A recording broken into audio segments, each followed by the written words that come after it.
what the heck is it with people wielding gas station katanas lately? We've seen a few of these. You need to stop.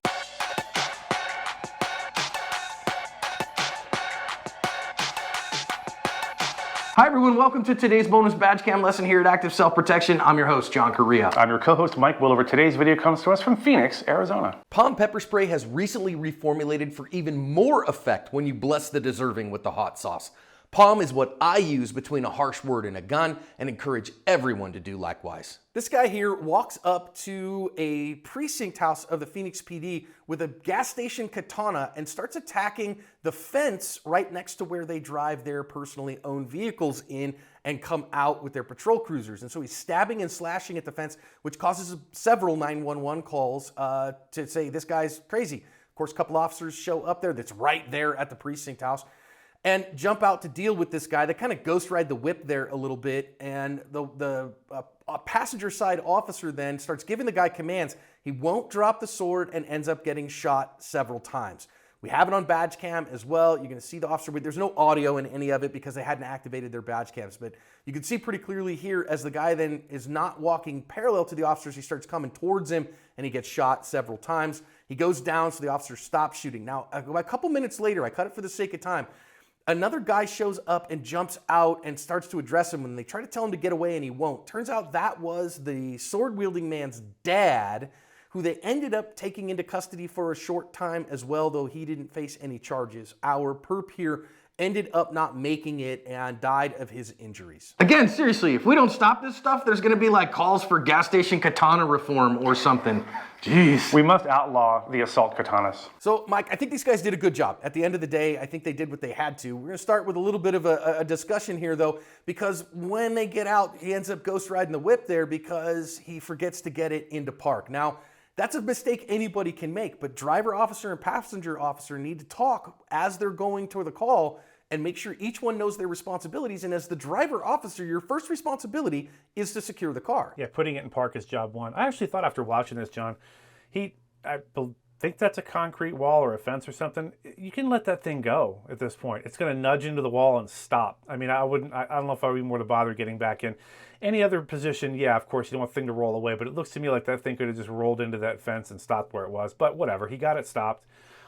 It's one of those things, man. I joked about how my wife hates the fact that sometimes my door is open before my car comes to a stop and my seatbelt's off already. It's one of those old patrol hangovers that it's just something you do. But, you know, as many times as you do it, just make sure it's in park. You can put it in park probably at 5 miles an hour and it's gonna stop eventually. It's not your transmission, you know. Just do what you got to do to get things stopped, because otherwise you find yourself leaving your partner's cheese out in the wind by himself with a sword-wielding person, and a few extra seconds could have made a difference. It didn't, but it could have. Now, I want to talk real briefly here. I know if we only had the surveillance footage, it kind of sort of looks like this guy is walking parallel to the officers, not walking into the officers. I do think the badge cams kind of showed a little bit better that he was definitely angling towards them in that moment. But even so, given the fact that they showed up with the reds and blues, they've given him multiple commands to drop the sword, and he is, then refusing those commands and coming their way. Is this a justified conduct? Would a reasonable person feel like they are in fear of death or great bodily harm in this instance? I think the answer to that is clearly yes. If you replace these officers with a private citizen who was walking their dog and walking by, then we wouldn't have any problems with it, and officers too. You know, I've seen in person, I've seen what an edged weapon can do to a person's body in more than one occasion. It's very unpleasant. If you want to stick with the 21-foot rule, the tool or drill, whatever that might be in your opinion, in your training, this guy was well within that reactionary gap. So if he start charging towards one of these officers, he could have made it to them and started doing some damage long before they were able to get effective shots off. They might shoot him once or twice, but he's going to have the momentum to keep going. And unless they hit the off switch with a round, he's going to get to them in time to start hacking them up, and that's unacceptable. It's absolutely true. Now, I will say here, as the officer makes that first round firing, this guy's not heading directly at him. I think he's definitely closing the distance. I think he's definitely a deadly threat. I want to note here, you better get a hit here, officers, because if you miss, look at the backstop. Look what's back behind. It's straight down the road into the wild blue yonder, into God knows what. And so the only safe backstop is the perp, which is why a robust skill set that goes well beyond what your department will pay to train you is required. You're going to have to invest your own time and your own money in order to get good enough to assure hits even at this distance. You know, John, we said it recently. People will say this was a high dynamic, high stress environment. That defines, pretty much sums up all police shootouts. They're all high dynamic, high stress environments. So you've got to have that stress inoculation, combat breathing, and all those other skills in place, and your marksmanship, and be confident in your marksmanship to make a shot like this.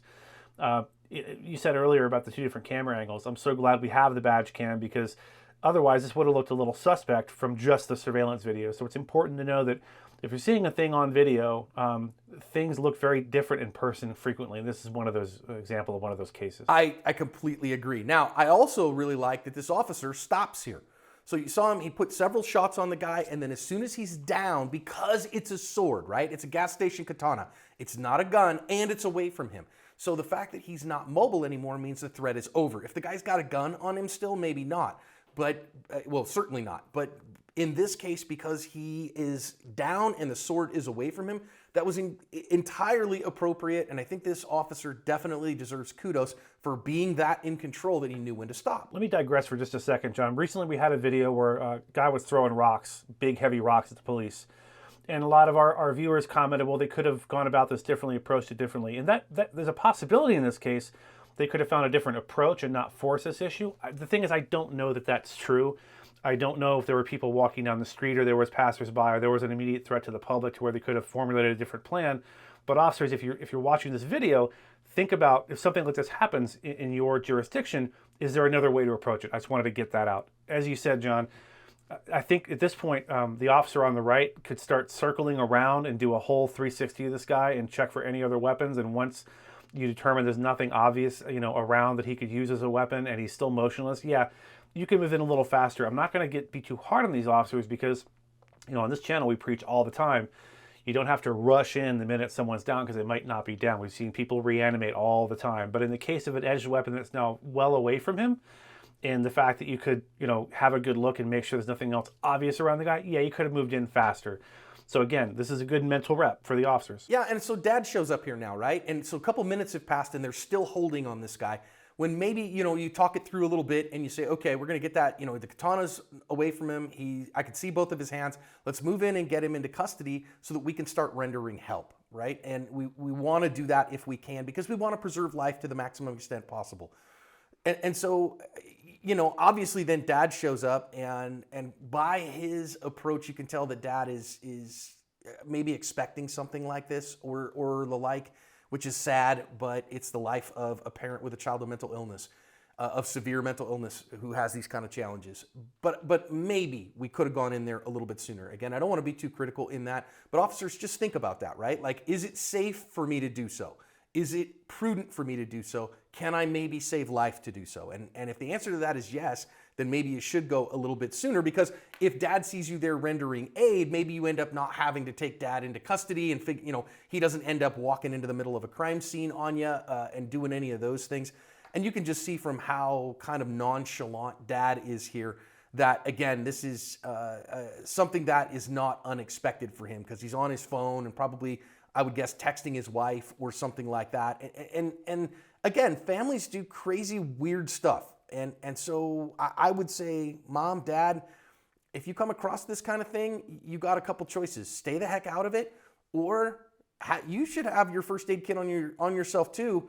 And that means, okay, he's down. I'm going to start my own first aid on him, no matter what. And hopefully I don't get shot doing it. I'd suggest the former rather than the latter. Yeah, I can say, John, having lost one of my older brothers to suicide years ago, I can tell you that however sad this might be, it's not a surprise. I know the feeling of something being terribly heart-wrenching and sad, but a surprise to absolutely no one. I have a feeling that's what this dad is experiencing right now. Like, hey, this finally happened. I finally couldn't protect my son anymore and keep him from hurting himself one way or another.